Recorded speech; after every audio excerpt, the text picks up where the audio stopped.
But typically, halftime locker rooms are a lot more clinical than that. And in this case, are they upset that the plays weren't working because of execution? Or did they think they were just bad plays to call? Yeah. We'll find out pretty quickly here if they feel like they had something going, but they just need to do it a little bit better or not. We'll find out. A first down throw for Fitzpatrick. He couldn't quite hold it. Got hit. Ball pops out. Incomplete. It looked like they had something there, but I think that he was thinking about running with the football before he actually hauled it in, and that led to a big drop. Second down now after the incompletion.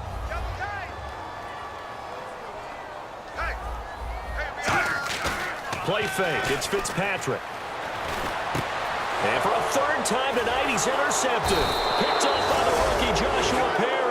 And they'll take over inside the 45 at the 44-yard line. A look at the offense now here, coming back out on the road for their first possession of the second half. And last time the formula was pretty simple. One play drive, long pass. Maybe they just want to do that again, right? And that's exactly how you want to draw things up. Whether it's on your grease board, right, in your playbook, one play drive is exactly what you want on offense. What they have to be careful of is not having a letdown. It was real easy last time. They can't expect that going further. Yeah, we'll see if it's that easy here. See if they stay on the ground for second down. They stay on the ground. Again, it's Ajayi. And he gets it down to the 32. It'll go as a gain of 6 that time, and it moves the chains as well. So many teams want to throw the ball in this situation nowadays, but I love watching a team that has enough confidence to go ahead and run the football in that situation. That's almost a tendency breaker.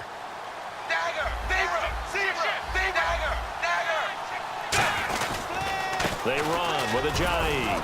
And room there to work it inside the 25. 8 yards on the pickup, and now they'll have some options on second and short. Some runs are blocked so well, you almost forget that someone has to carry the ball to gain the yardage. The leverage by the offensive line to create space up front, really well done. Here's Ajayi, and he is going to lose yardage here. He lost 4 there, and it's third down.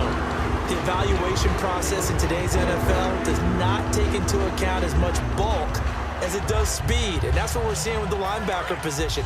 Those guys that can run, they can play at any spot because they can make plays on the opposite side of the line of scrimmage. From the gun on third down, Tannehill. Hard throw, incomplete. Devontae Parker, the intended receiver, and that'll bring up a fourth down. Well, the numbers have been good in the passing game, and certainly a big reason why they have the lead. But now here, third quarter, maybe go to the run game a little more? Yeah, perhaps. I mean, after that incompletion, a little credit to the defense for shutting them down on that play. Maybe you try and run the football a little bit more in this spot. But they have to feel good about how they've been throwing it overall. So put another 3 on the board, and all things considered, a good opening drive here to begin the third quarter. It sure was. I think as a head coach, you're happy to come out and put a little drive together, take the 3 points, and build on your lead. And he'll get it up to about the 26-yard line just across the 25. The Jets offense now works their way back onto the field.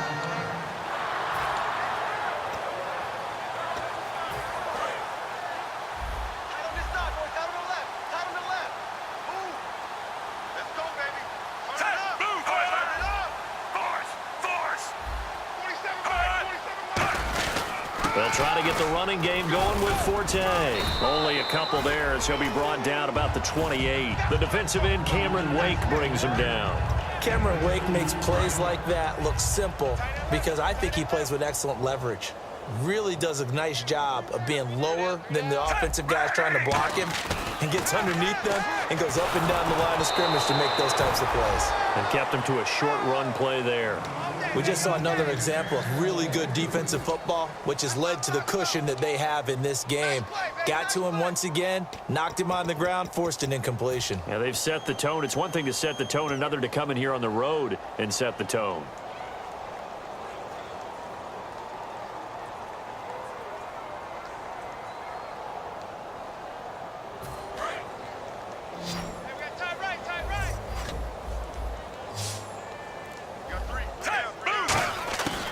Third down, Fitzpatrick.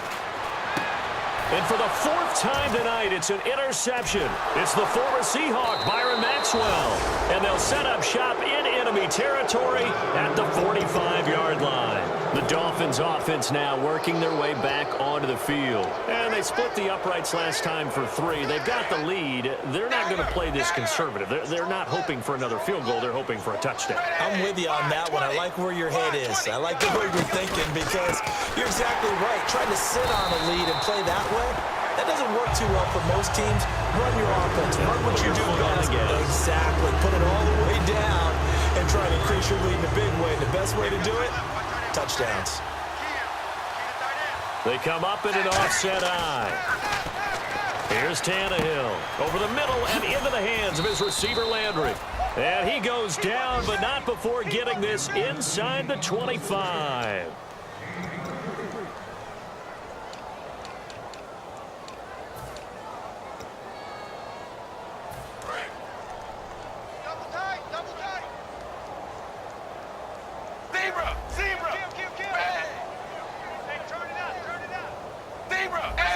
They come out with 1 back and 3 tight ends. Now a handoff here to his running back.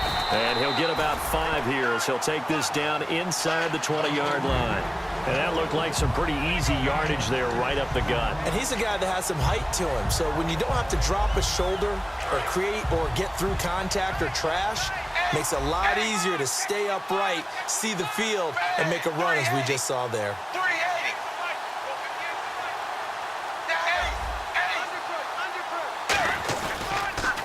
And he'll give it here to his running back. And the cutback. And he will take it in for a Dolphins touchdown. Jay Ajayi with his 16th touchdown of the year. And the Dolphins just continue to pour it on. And there the counter play proves successful for the touchdown. What typically makes a counter play in general successful, Charles? But what you're trying to do, Brandon, is to get the team moving in one direction, meaning the defense, get them going in one direction and then wall them off with your blocking and bring it back in the other direction. That way, you don't actually have to punish them with your blocking. You just position them. And if you have any kind of a good back, he'll take full advantage of it and gain good yardage. And a good effort on the return there gets him across the 30 to the 33-yard line. And New York set to take the field.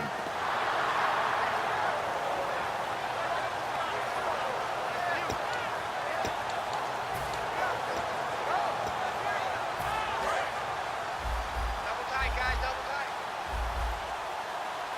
4 down, 4 down. They go back to the air here after the INT. And he'll toss this one incomplete. Seeing no options, he throws it away. I hope I don't sound too rah-rah on that one, but that's the exact right throw. Either your receiver gets it or no one gets it. Give him a lot of credit for being really precise with it. Got rid of it. No one got it.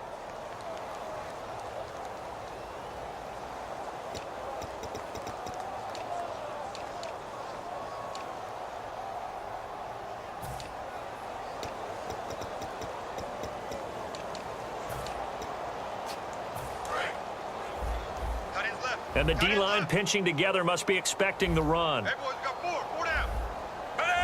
Ready! Throwing again here, Fitzpatrick. Now Fitzpatrick hit. It's out. He lost the football. On plays like this where the ball comes free, it's often unusual for the team that lost it to get it back because this is the quarterback. The ball gets away from him. Everyone else is trying to execute what they're supposed to do on offense. They're usually looking in the other direction, downfield, or have moved away from him. In this case, though, a teammate is able to come up with the ball. Marshall, the intended receiver, and that brings up 4th down. One thing I know from experience is that when the deep ball is thrown and you're the defender, you've got to fight that little bit of panic that emerges. You've got to play the ball really well. It's a 50-50 jump ball play. And guess what? They took a shot. How are you going to win it? And in this case, they managed to get it done. And he gets it away, and it's a laser headed for the sidelines. And they'll play keep away from the returner as this one will be marked out of bounds at the 13-yard line. Pretty good spot. So now here come the Dolphins. And they will simply, Charles, be looking to duplicate what they did last drive when they were able to push it in for 6. And they hope it'll be that easy, right? To be able to take exactly what happened before, replicate it. They may have to make a few additional changes along the way because I'm sure the defense will make some adjustments, but they've got to have great confidence having scored the last time out.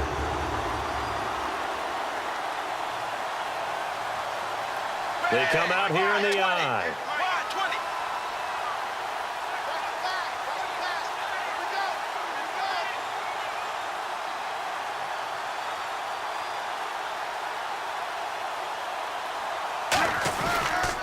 And to give this time to the tailback. And he'll be taken down at the 18. He gets them a little over half of what they needed. Now they're looking at a 3rd and 5. On a 2nd and long, it's really nice to see an offense that has enough confidence to run the football in that situation. I think that goes back to their practice and game planning. They've seen things that they've seen on tape and in previous games that led them to believe that even in a long-distance situation, they can still run the football and gain enough yardage to put themselves in a good spot on 3rd down. But this was just simply excellent defense. On this 3rd down, they had to be alert for the possibility of a pass, but that didn't stop them at all from understanding what was going on when they decided to run the football, and they just swarmed and stuffed them for almost no gain.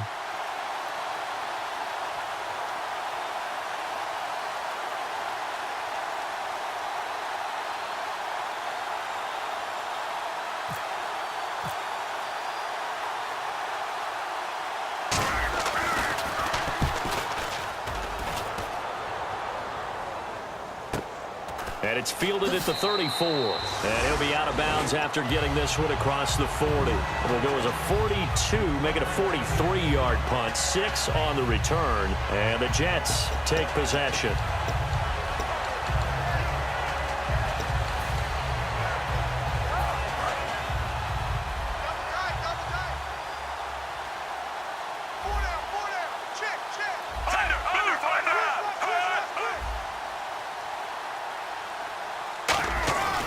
The drive begins with a run by Forte. And running room scarce here. He's going to be stopped in his tracks at the line of scrimmage.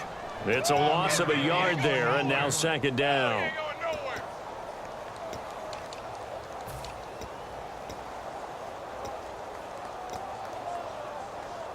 So now 11 yards to go for this offensive unit. It's 2nd down.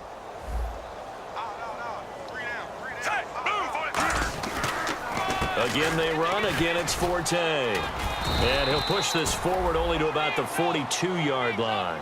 2 yards on the carry there, and it's going to lead him to 3rd down. Back now here on EA Sports. And this is a blowout so far as we get set for the 4th quarter. A very one-sided affair.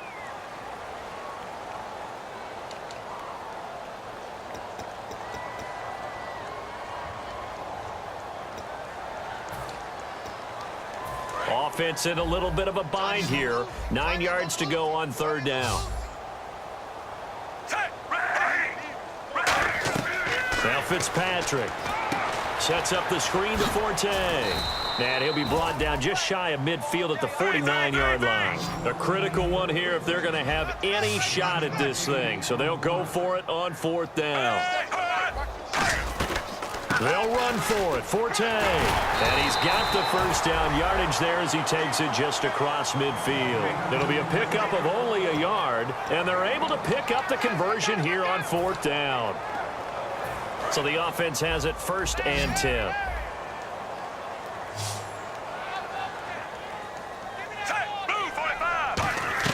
Fitzpatrick now to throw on 1st down. And he'll be hit as he releases it, and that'll fall incomplete. So much of this game is about leverage. We always talk about low man wins in the trenches. Well, it's like that in just about every position. And sometimes, if you lose that leverage and you're losing the battle, just jump up at the line of scrimmage and try and bat the ball away. And that's exactly what happened there. On play action, Fitzpatrick. He's going to flip that out to the flat. It's complete. And that play will go nowhere. Losing yardage back near midfield at the 49. Well, I know it goes against the instincts of the person catching the ball because all you're ever taught is catch the football, don't drop it. But drop it there. Yeah, and that's it. And now here is another interception. Picked off by the rookie Will Redmond. And his these guys are going to get the football at the 37-yard line. And the Dolphins offense now ready to go back out on the field. And on the last go-around, they really couldn't get anything going. They had to punt from deep inside their own territory, which means